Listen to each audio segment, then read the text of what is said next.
Спомням си как, като почнах страницата "Не бъди посредствен", си мислех, че имам идеалната идея и план за действие. Публикувах първото си видео и очаквах да се споделя и да се гледа много, но в крайна сметка имаше 10 харесвания, 100 гледания и никой не го беше споделил. После публикувах второто и резултата беше още по-лош. В този момент повечето хора щяха да се откажат. Щяха да си кажат: окей, няма да стане, поне опитах. И това се дължи на факта, че като малки ни учат на нещо много грешно. И то е, че ако работим много и полагаме усилия, ще вървим само напред и нагоре.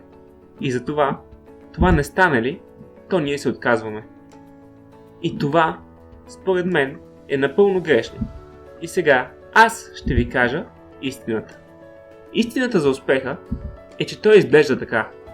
Има спадове и няма как да няма. Но ако наистина полагаме усилия, в крайна сметка ще растем и ще вървим нагоре.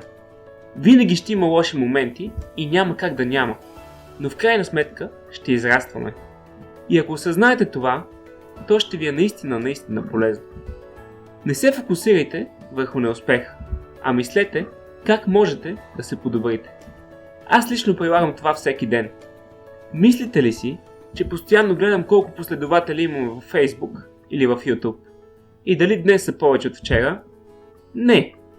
Това, за което си мисля, е как мога да подобря, как мога да се усъвършенствам и как мога да предлагам повече информация в моята страница и моят канал. И точно това ме прави успешен. Има спадове, но в крайна сметка вървя нагоре. И от 50 абоната преди седмица, днес, имам повече от 1500. И не се хваля. Просто искам да ви кажа, че щом аз мога, можете и вие. И това беше защо губим мотивация по идея на "Не бъди посредствен".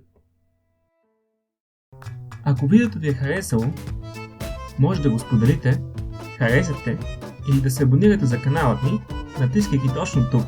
Да, тук. Линк за нашата Facebook страница може да намерите в описанието.